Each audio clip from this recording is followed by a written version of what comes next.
the more you do it, the more experienced you become and the more knowledge you get and the less fear you have around it. Like I have absolutely no fear around property or borrowing lots of money or anything now. You're listening to the She Renovates podcast. You're listening to She Renovates, the podcast for women who want to renovate to create an income and a life they love.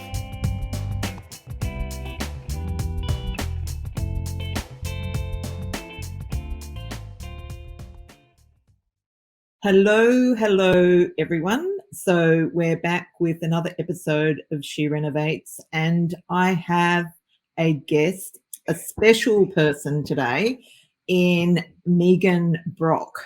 Now, I've got quite an extensive bio for Megan, and I'm going to read it out because she has an extraordinary background, and I think it's worth giving it some oxygen. So Megan is a TV producer, a yoga instructor, an artist, and a cheese maker. She's worked in television for 25 years, working with Hamish and Andy for 10 of those years. I didn't know that, Megan, and has worked on most of the reality shows you can think of, including MasterChef, Love Island, I'm a Celebrity, Get Me Out of Here, and also the Olympic Games, most recently working on the Tokyo Olympics in the lead up to and during COVID. So, Megan, where's the block? I know I know. I can't believe I have never done the block. I've heard it's really hard work working on the block. So I think I just prefer to sit back and watch it from here. Awesome. Perfect. Megan recently produced 2 online series of interviews and classes with senior Iyengar. Thank you. I was just trying to work out whether that was a typo. Yoga teachers for their yoga community, and is coming on board with the School of Renovating to produce a series of interviews with our Wonder Woman. The series will showcase 10 of our Wonder Women and their projects and successes, including a sneak into their budgets, profits, and will be hosted by Lucy Scott, who's another Wonder Woman. So we're sort of doing a tele promo, aren't we, Megan? We are. We're cross-promoting. Yeah, it's lovely. Yeah. Megan bought her first home at 17 with her mum and has bought 9 properties since. She renovated a property in Ocean Shores, just north of Byron, last year, and has just finished setting up an Airbnb at St Andrews Beach on the Mornington Peninsula. Megan is passionate about women and children and finding ways to help those at risk of homelessness.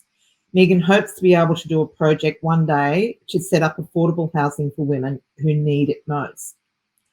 Well, welcome. Okay, so let's get on to the topic. So I'm really excited to have you here because, like, we love all our Wonder Women. Do you need to talk to someone? So the thing I want to really bring out is that as women, when we want to make a difference in our own lives, most people that we work with have another cause or other people that they want to help. And my I guess the time that we've spent together, I've realized that you have that on a really big scale. Now, you've got a really incredible heart. And I just really wanted to shed some light on what you're doing. But we're going to start about and talk about you for a start, about your family. We've sort of covered your day job, but if you want to cover a bit more on that and basically where you live and who is Megan Brock? Yeah, for sure.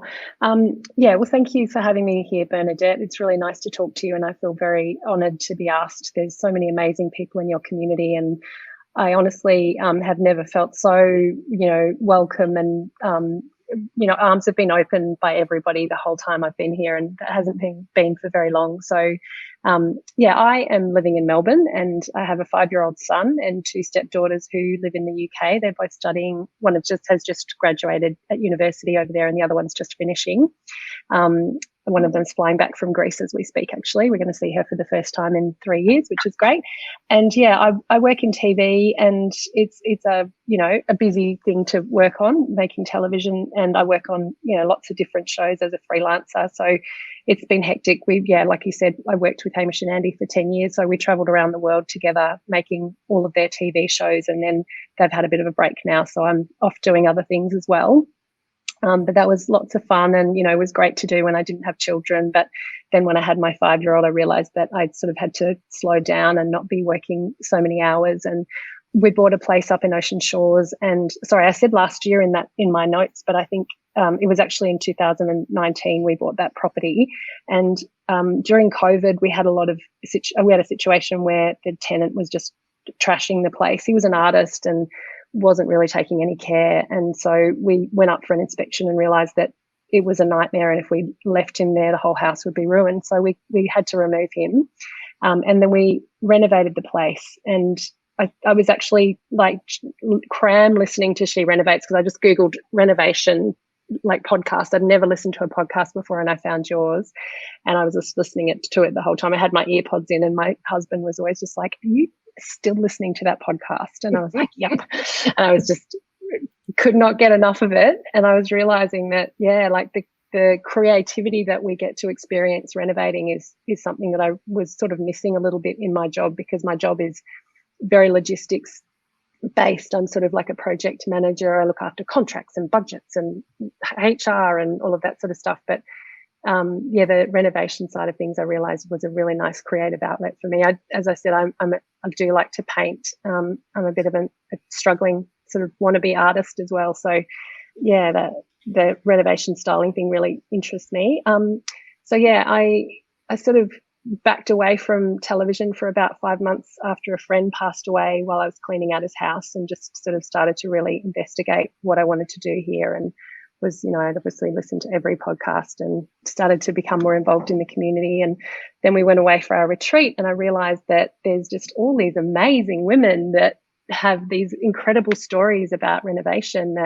and I was so inspired, and said to you, Bernadette, and a few others, why don't we make a show about this? Like, this is so great. I loved hearing everyone getting up and telling their stories and showing how much money they can make from renovating.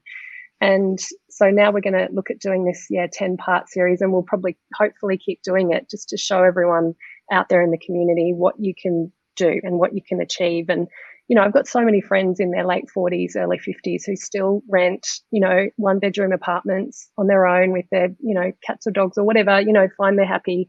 But, also some of them aren't so happy. And you just want to scream it from the top of a building, don't you? Just come on, you can do it. Like, it's not that hard. And I think, my mum passed away when she was 55. And I think from that point in time realized that, I've always been very positive and very driven, and, she's always helped me to, read lots of books about renovating, lots of books about property and finance and self, growth and personal development and things like that. So when she passed away, I kind of had another epiphany about life and what is our story? Who are we, and where are we going to end up at the end? What are people going to say about us when we die? Like, what's important? What are my values? What do I want to give back? What do I want to receive?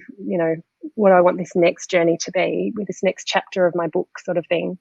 And I realized that renovating gave me that time back to be able to spend that time with my family and my friends, and to, give back to the community. I volunteer in a couple of different communities, including my yoga community and my, school council and various other things. So, and now with the School of Renovating, I want to sort of help to showcase and do some interviews with these women and highlight what an amazing group of people you are. Well, sorry, I probably rambled a bit too much there about everything. That's fine. You're in good company. I have to say I'm really excited about the project, and we'll get onto that in a minute. But one thing I wanted to say, like in terms of, you mentioned about you have women friends that are older and renting a 1-bedroom apartment and can't see past that. And Stephen and I, when we did our little road trip recently, we called into his brother's place and spent the night with Stephen's brother and his partner. And he was talking about our niece who lives in Melbourne and is renting. She rents on her own. She's in just early 30s, and she rents on her own in Brunswick. And I said to them, has she ever considered buying? And I think it's just often I'm not going to specifically say women, but get into that mindset that I could just, it's just something that I just, a hurdle that I just can't, it's too big to get over. And like for us, it's sort of second nature. So I actually went online and like, she's got a great job, like it's not such a big hurdle. But I went online and I found out that she could rent she could buy an apartment almost identical to what she was renting, and in actual fact, it would cost her less than what she was paying in rent. It was just Wow. yeah. So yeah. Yeah. I sort of, I guess, like because Mum allowed me the opportunity to buy my first place when I was 17. That gave me the experience and confidence to learn how to do it with her. And then thereafter, I think I've done joint ventures, not as officially as I probably should have, but what I would, I'd probably do them differently if I was doing them today. But I've done about 4 joint ventures. I did one with Mum, and then I did one with my boyfriend and his mum and dad. And then I did one with a girlfriend in Coogee in Sydney. We bought a place. It was her grandmother's place. Her grandmother passed away eventually, but we were allowed to buy the property from her mum.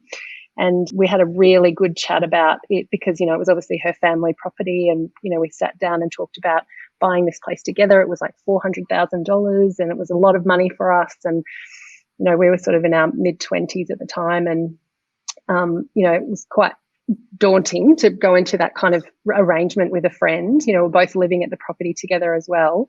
And so we had really good chats about, what if we get married? What if we have babies out of wedlock and don't have a boyfriend? Or what if we have a big fight? Like what are the, we had about 50 things that we talked about together, which she talked about last night on the retirement thing as well, just how important it is to have those big conversations together and just be really think about every scenario that could possibly happen. And we did that and we wrote it all down in our contract with the lawyer. And, sure enough, when she got married, I sold the place back to her. And, she only just sold that property recently, actually. And so, I love the idea of when you're 20, in your 20s, just finding a friend or finding 2 friends and just trusting that you can get in the market so easily. You can save up a bit of money and get 10 grand each together or whatever and buy a little apartment, and hold on to it for a little while or renovate it and, to sit on it, make it an Airbnb or whatever. Like there's so many opportunities. There's a lot of fear, I think, as you said, people are scared to do that. They're worried about losing money. And, but in my experience, you've just got to be in it to win it. You've got to get in there and be a part of it. Otherwise you miss out and you get to the end and you're sort of living in a 1-bedroom apartment and, living off the pension. And that's not really where I want it to be. So, I just had a lot of... I think it's also about the company you keep. And I am sure, and you're probably the same, the people I spend my time with get sick to death of me rattling on about what they do. It filters through. And with our niece, because she's not in that environment, and it's like, I'm sure that I know that her life is rich in other ways, but with this particular situation, the idea of getting financial capacity and owning a home, like sort of basic need for security, it is about who you spend your time with and what they're thinking and talking about. Yeah, that's right. I think my partner just thinks I'm absolutely crazy most of the time because we're, just before we were buying our latest project down in St Andrews, before we'd even settled, I was sending him new options and opportunities, and he was just going, "Can you just like stop and just be okay with this one for a minute?" And then, I think it's that thing that you were saying on the first retirement thing the other night, where you were saying, was it, or no, it was Michelle during the millionaire mindset thing. She was saying, you think about it, but think about money or think about property for 20 hours a week or something. I feel like I think about it a lot more than that. I know. It's a bit of an obsession, isn't it? It's like sometimes I'm like, oh my God, am I crazy? Like what? Like why am I so obsessed with it? I just am so fat. I just really want to, I want to just do it and be involved in it and keep doing it. It's great. It's a great obsession. And like I've got this theory that it is an extension of the nesting instinct. That, when, I don't know about you, but the minute that I could have my own home, it became an obsession and has never really gone away. You know, I've been living and breathing it ever since. So I think that's got something to do with it, because it's definitely a woman thing. I know lots of men think about property, but in a different way. Yeah, it's funny, isn't it? I get into some of those property groups, and they're so reeking of testosterone. Oh my gosh! No, nothing. You know, not a cushion or throw in sight. And it's funny because there's an Andrews project. Dave is keeping a track of all the budget. He's really good with all the. It's my partner. He's keeping a track of all the finance side of things. And, you know, I do that for a living, so I'm very happy for him to take care of all that. And he said to me the other day, "Can I?" Because the cushions were the last thing to go in, and he's like, "Can I have the receipts for those cushions that you bought?" And I was like, "No, you don't want to know what I ended up buying there. You don't really know how much cushions cost, do you? Just keep that one off the budget. I'll just buy those myself." Yeah, it's good. I mean, I think, you know, Dave and I, you know, we have our little joint ventures together property wise, but we both have our independent lifestyles as well. And, you know, we have separate bank accounts and like to be able to do what we want to do. He likes records, you know, I like other things. And so I think it's really nice to have, you know, relationship where you can just always have your own money and feel like you can go and do things on your own. And he's very supportive of my property journey, especially since, you know, we've made some nice little profits recently on some things, and realizes that it's a good thing to do. And his fear was quite high when we first started doing this together. And we bought something off the plan, which I know was not something that you now recommend, and seemed like a good idea at the time, but we only sold it last year, and it was 15 years we had it and only made a very small amount of money. So I echo your thoughts on that from yesterday's retirement chat, not to buy off the plan, because it just, you're paying at a premium for sure. Absolutely. And but we did make a little bit of a profit, and then we bought Ocean Shores, and that's done really well for us. So he's all about, well, you know, once we, you know, get some more cash together, you can go off and do your little renovations, you know, with some other people if you want. And so he's definitely much more on board than he was once upon a time, because he's realized that it's very profitable. Yeah, that's awesome. Actually, Christina's just jumped in and said, when you scroll realestate.com rather than Instagram, you know you're obsessed. Yes, absolutely. Yeah, I know. There's that thing on your phone where you can check what percentage, you know, you've spent your time on your phone. And realestate.com is the top of my. Yeah. So let's talk about, so before we move into looking at St Andrews, which I really want to do, what would be, at the moment, would be your primary goal with renovating? So what's your sort of dream life with renovating? Yeah, so I think we're focusing at the moment, we've sort of got about 5 or 10 years. My partner's 10 years older than me. So we've got about, we're saying 10 because our 5-year-old's at primary school. So we're sort of going, we're going to get him through primary school and then we're going to retire together. So we're going to spend the next, you know, say 7 to 10 years sort of, you know, buying property, Airbnb-ing or renovating and selling. But we're building wealth to get to the point where ultimately we'll have a few properties in our self-managed super that will give us some income tax-free. And I want to just do a few renovations because I've only really done that one renovation. And so it's given me the appetite to go forward with the next ones. My big goal ultimately is to end up having some property that is helping, you know, women at the risk of homelessness, you know, some affordable housing options. And I've sort of been looking at units as an option, you know, just in the long term, kind of maybe in the next 3 or 4 years. And then I also had a conversation with some friends at dinner last night and thought of another idea, which I've always had in the back of my mind, which is I don't want to end up in a retirement village. I want to end up in like a community of friends somewhere.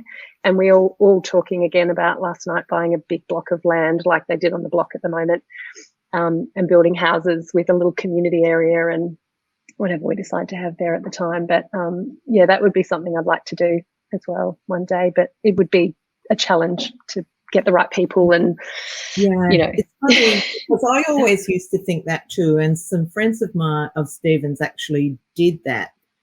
he had one friend who was an accountant and really determined. He said that when he became old, he wanted to have control over his care. And so he suggested that a few of them buy a ski chalet. And then when they got to the stage where they couldn't look after themselves, that they would train staff to, have staff come in and do it. Sadly, he did do that. He bought it. But sadly, he actually died prematurely. He died quite young. No. So that was really sad. But after having watched or been part of the demise of my mum, not that her later stages in life were that much different to anywhere else, I realised that while having people care for you seems like the ideal, in reality it's not. Because one of the things that we did, like I love the concept while you're well and able to look after yourself, but I know one of the things that we did with Mum was actually engage carers to look after her in her own home. And in the end, we did have to put her into care because, she was getting up at night and having bad falls and things. But when we did put her into care, I realised that the care at home wasn't good enough. So it's an interesting concept, and I'd love to see someone managing that well, but I'm just it would be hard work, definitely, especially as we all get a bit older and a bit more stuck in our ways. I think we'll just maybe we'll just have some in-house kind of help. Maybe my goal should be to be able to afford to have people to help me through that process. And I think that's a great goal. Actually, my neighbour in Beecroft, she's in her 90s, and she used to say, I don't want to go into a home. She said, I can live here. I can get lean cuisine for dinner, or the one that they deliver. And anyhow, she did stay at home until she was 94. She also was a great property inspiration. She had a massive portfolio. But anyhow, the community housing for women at risk of homelessness ultimately would be my thing. I think I'm reading this book at the moment called The Dreaming Path by Paul Callaghan, and he's an Indigenous man who talks about how the Indigenous story is, that by the end of your life, everyone talks about your story. I sort of talked about that at the beginning of the interview, and I really want to get to the end and feel like I've made a difference and been able to make some change as opposed to just talking about it all the time. So that's the next 7 to 10 years for me, is just focused on helping women if I can, and children. Children really struggle. They've got parents who aren't coping very well, and I'd like to sort of try and find a way to help them all somehow. In a very small way, probably. No. Well, you know what is it? Small hinges swing big doors. Let's just flesh out that project a little bit more before, and then we'll move on to St Andrews. So it has been in the back of my mind for some time, and you've definitely stirred up the hornet's nest. And I think, and we've said occasionally that maybe a class project is an affordability thing, project is a good idea, and I'm absolutely all for that. What worries me about it is deciding on the model, because it's, the type of accommodation, like knowing the right thing to do, because I know we think, often every time I see a motel that could be done up, I think that would be great. But then I think, women, I don't know what women who don't have a home really need, and is a little sort of studio room enough for what they need. They have children, and creating the right space. And the second thing is, how do you set it up so that you're giving them the dignity that they deserve, and it's not just a charity? So have you had thoughts around that? Yeah, I think about that a lot, and I've been talking to a few different people in Melbourne about it. There's a company called Women Can, and I'm having lunch with the CEO in next week to talk about what they're doing, and to also talk about our project with the Wonder Women, and just to sort of just talk to her about what they do. And I've donated quite a few things to a few charities around here that support women in those situations, and they just said, it's kind of like you're providing them with the next step to then go into their own home. So it's kind of like you're not providing them a home for life, you're just getting them back on their feet again. And I keep thinking that's sort of what it would be. It would be, just to sit with them and say, look, how are we going to get you back up again? Because, you've obviously had a really crappy time, and, trying to find ways to support them into that next phase. Sort of, I know this is a really bad analogy and you can cut it out in the edit if you like, but sort of like coming out of prison, like you're coming out of this situation and you have to then be integrated back into society and to learn how to cope by yourself and, in some way. So that's the way I kind of think about it. And I think, they're doing it a lot all over the place already. So it would really just be expanding on that, because it's the housing that's the problem. There's the availability of the housing and the cost of that housing that is a problem for the women.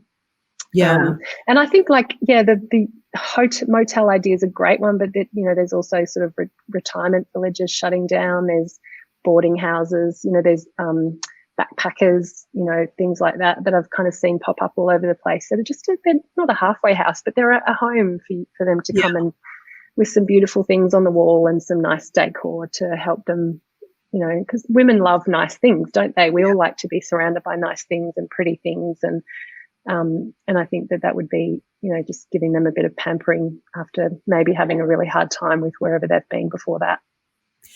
Yeah, exactly. And I think one of the things that happened is the government, quite a few state governments brought in affordable housing legislation, but the problem with it wasn't that affordable. Yeah. Like, if someone that's on welfare, so whatever it is needs to be something that that is, not market price.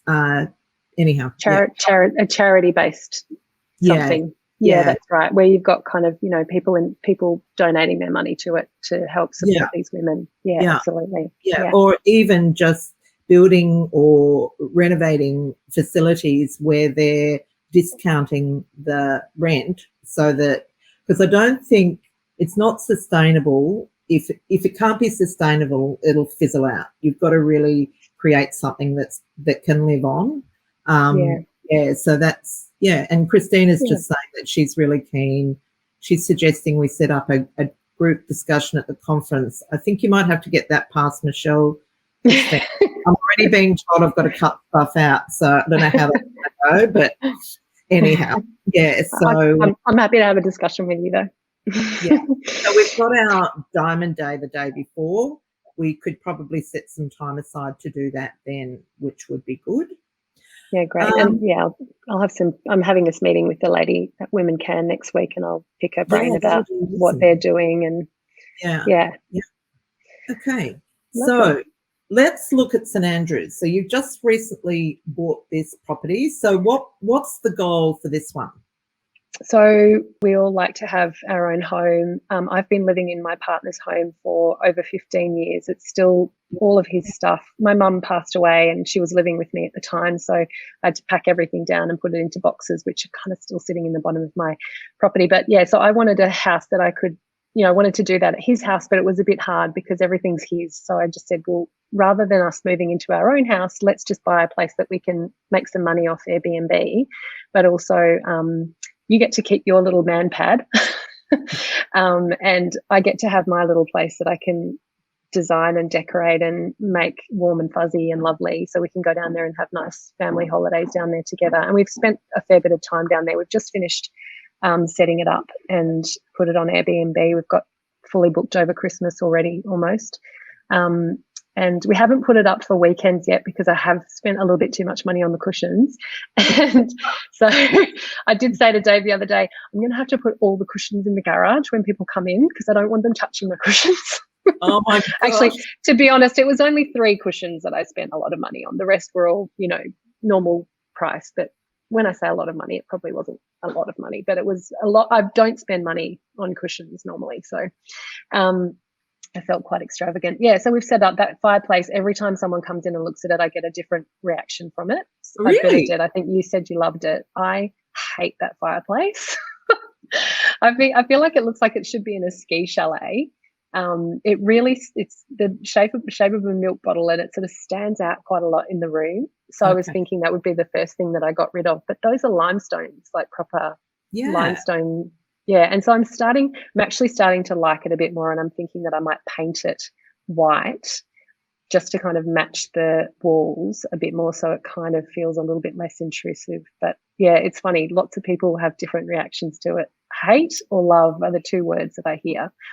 So I get that it looks a little bit out of context. I'm not in love with the semicircle hearth, but I just really love the aesthetic. I think that, and I think I showed you there's a technique. Oh God, what was it called again? And it's where they actually rub over it with like grout. Whitewashing? Yeah, okay. But it's not whitewashing. It's got a special name. It's a German technique, and a lot of doer-uppers actually use it on things like that, and it sort of really lightens it. It will make it quite whitish. Yeah, so like a whitewash. So I'll see if I can find it and send it to you. And I found some tutorials on how to do it as well. Oh, great. Thank you. Yeah. So it actually makes the mortar smearing. That's it. Thanks. Smearing. Oh, yeah. Okay, great. Thanks, That's Madeline. great to know. You're awesome. Thank you. Yeah. So we've lifted up the carpet, and there's some nice boards under there. So ultimately, I'm going to pull up the grey tiles and the greyness, because I really wanted to warm it up. It was very grey when we walked in, and if you saw the original photos, everything was grey. Yeah. And so now it's all, nice Tasmanian oak and some nice warmer tones around the place, with some warmer kind of paintings and things like that. So I've had a session with David to talk about the renovation. So we're planning on doing that next year after Christmas. Yeah, so I don't know if you can all see that, but the sort of shape of the house, if you look down the bottom, there's the main bedroom and the ensuite and walk-in, that will stay the same.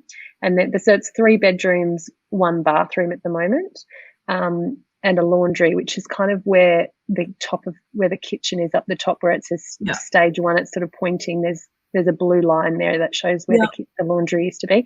So from the bottom up, we're leaving that second bedroom. The bedrooms are quite small. They're double sized. The main bedroom's queen, but the other 2 are sort of doubles. And then we're planning on sort of putting a laundry in there on the left along the hallway, and then sort of extending the bathroom a bit and making, at the moment it's got a bath and a shower in it. So we're going to put just a shower there.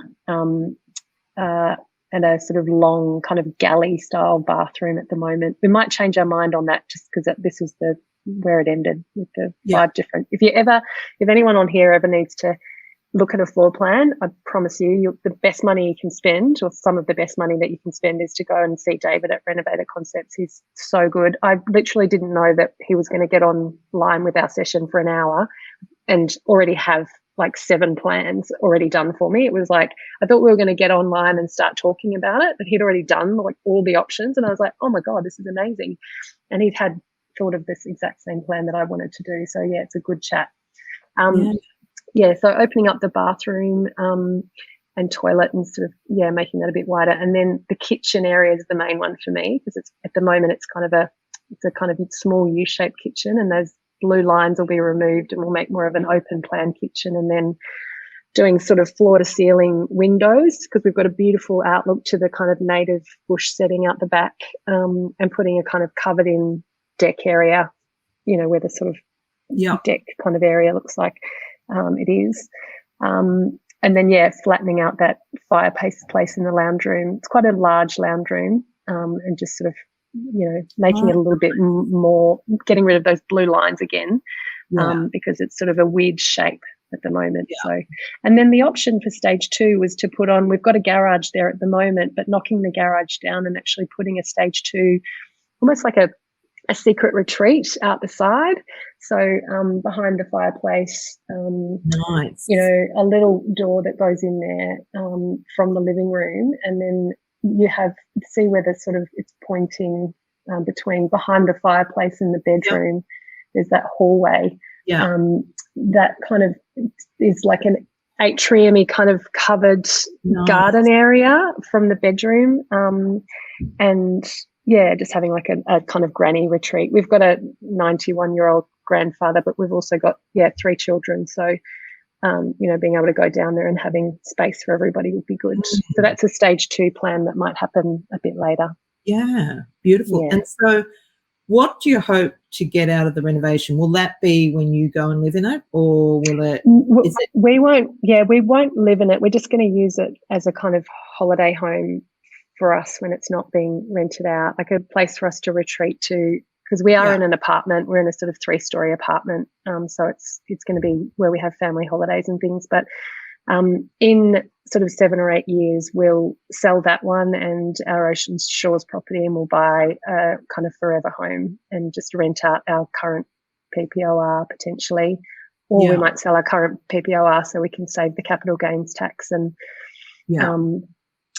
rent the other ones out. So, I mean, like my ultimate goal would be to have sort of 5 properties where, and then when we get to retirement in, 7 or 8 years' time, we sell down whatever we need to pay everything off. And then everything that we get to keep is rent for us to live off, basically. So the only thing I would say about that, like I really believe in owning your own home outright by the time you retire. But I think it's a bit like if you sell down anything that's not a principal place of residence, you're going to end up paying a lot of tax. And why pay the tax if it's covering itself? And so I guess, it's probably a numbers game when you get to there.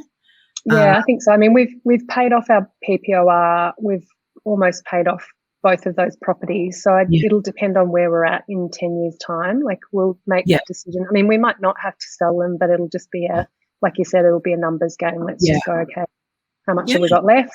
How much is it going to be to put our son through whatever he needs to go through at that point? And but just ending up with as much as we can. Yeah. So that at the end we can go, right, consolidate.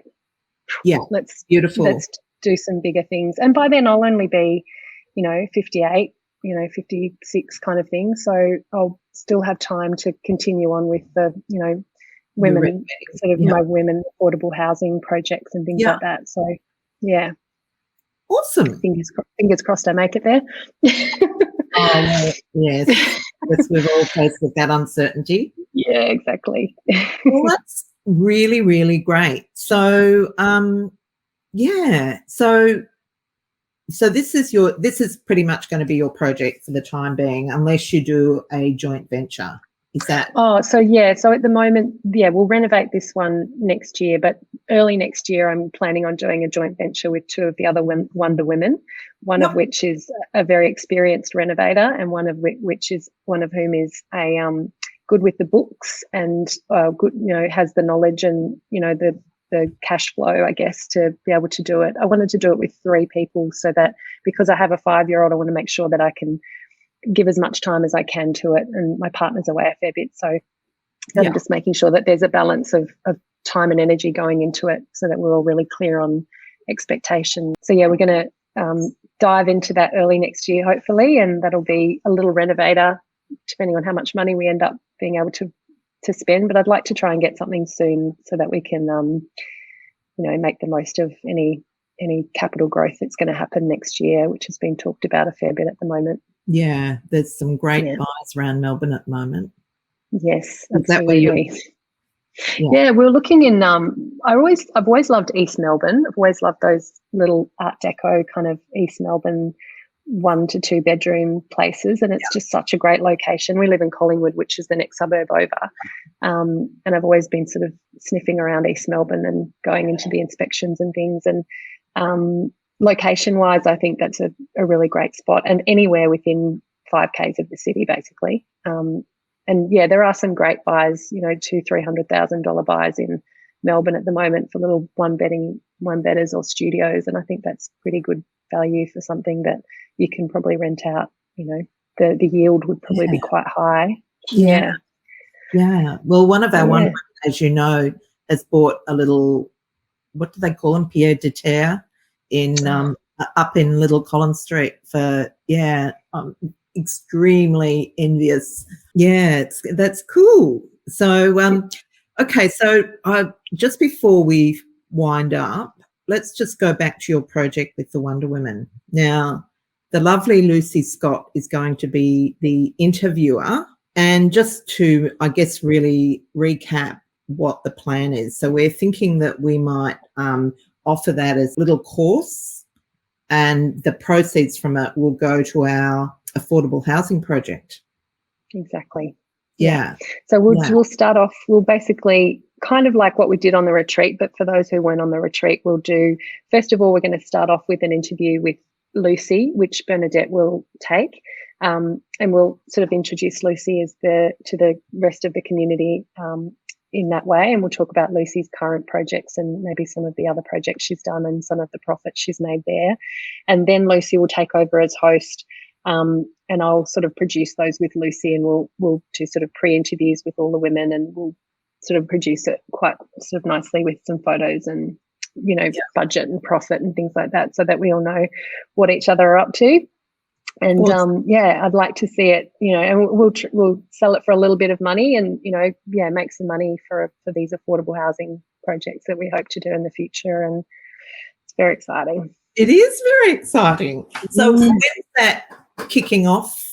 So Lucy gets back on Saturday, and Lucy and I are going to sit down and have a chat and talk about dates for her, because obviously we need to make sure that's all in line, and then we're going to start doing that, the first one in the next month. So Wonder Women, you'll be getting a call from me. Yes. And then we're going to, there'll be 10 people nominated, but there's obviously so many wonderful women in this group, and I'm sure that there'll be lots more. And, we'll keep highlighting all the amazing people and what they're doing in this community, because I think it's something that it'd be good to showcase you all as, with all the amazing results that you're having. There are lots of, I rave on about how amazing they are, but I think people think I'm banging on all the time about it, but they really are. Yeah. Yes. Yeah. So Megan, are you coming up for the boardroom and the conference? Oh yeah. So I'm just going to work out what to do with my son, because my husband's away, but I'm planning to. Okay. Yes. I couldn't miss it. I'll just bring him with me. Just pop him in the corner. Yeah, I was thinking that. Can't you do that? Yeah, that's what we do on our renovations, don't we? Yeah, exactly. Drag them along. He actually was asked at his school the other day what his mum did for a living, and he said, "Oh, she's a renovator." Oh, that's so cute. And does he love doing it? Does he love being on site? Really, yeah, I mean, like, he's only really been on the one, and he was only kind of 3 at that time. So he was kind of, he didn't really understand what was going on. He just knew that he was getting lots of time with mummy, and he was quite happy. Oh, that's good. Well, I'm sure he'll get over it soon. Oh, I don't think so. I know, with our kids, we've got 4, as you know. The girls take it or leave it. David was absolutely obsessed. Like ridiculously so. He was drawing houses when he was about 3. Like, he'd sit in the driveway and draw a house. Like, yeah. So. Julius does this thing where he's like, he draws things up in the air. Like, if he sees something, he starts like tracing it, and then he colours it in. And I'm like, oh, great, he's going to be an architect or something designing. And I'm definitely like training him that way. I'm like, come on, babe, let's go and have a look at this house. Or he's always going, oh, mummy, can we go to Bunnings and get a coffee? Or mummy, can we go to Bunnings and get an ice cream? Or he's got a Bunnings hat. Like, he's just, he's definitely being trained up. Very, very cute. I'll just quickly tell you this story. When we lived in Adelaide, and David was about 3, so I think we had 3 of the 4, we put this massive extension on the back of our house, and we doubled the size of the house. And Stephen, when he came home from work, would usually walk around and see what progress had been done during the day. And we had a ladder up to the roof, so we walked up to the roof to see what was going on up there. And I turned around, and the ladder was at the end of the house, and it was sort of concrete around it. And here this little head popped up over the edge of the roof, and he had come up. I'd said to all of the kids, so you just play in the garden. We'll just go and look at this. there was no way he was being left behind. Seriously, my heart was in my mouth because I thought, do I go and jump at him to try and catch him, because I was worried he was going to fall. But anyhow, Oh my God. so no, I think that, just renovating is a really, really good inspiration for your children. And yeah. Yeah, absolutely. And Dave's daughter, my stepdaughter Emma's coming home, as I said, next week. And I said to him the other day, I'm going to just have a little chat to her about renovating and about property because, she's 25 now and she's now just finished her university degree and she's ready to kind of get into it. And I just said, let's make sure that we set them up as well so that they understand the importance of creating wealth to have a great life and be able to travel and do the things you want to do and keep passing it on down into the next generation and the next generation after that. Yeah. Well, even just getting that first home it has a huge impact, doesn't it? Massive. I think that's, and then, it's like anything, isn't it? The more you do it, the more experienced you become and the more knowledge you get and the less fear you have around it. Like I have absolutely no fear around property or borrowing lots of money or anything now, which, might come to bite me one day, but it hasn't so far. So I'm just going to keep going with it. I don't think that will happen. You've got a good head on you. Thank you. So you'll be fine. And you're an amazing inspiration to everyone that, comes in contact with you. Well, thank you. So I just want to thank you very much for sharing a little bit of your life with us. We love having you in our community. And I'm so grateful to you for being, really, community driven and generous. So thank you. Thank you, Bernadette. You're our leader and inspirer, and you won't be able to get rid of me very easily now. Oh, you're beautiful. Thank you for having me. If you want to meet up with a group of savvy renovating, I shouldn't say it's all women because it's not, savvy renovators, I'll say, come over and join She Renovates. It's completely free Facebook group and it is growing at the rate of knots. We hit 1,000 members just recently and now it seems to have picked up momentum. And so they are all savvy renovating women and men that are working their little hearts out to live a better life through renovating. Join if you're not already a member, and then ask, comment, and do whatever you would like to do in order to further your renovation journey. And that's it for me today, so I'll see you next week. This is the She Renovates podcast. To discover how to harness the power of renovating, check out theschoolofrenovating.com.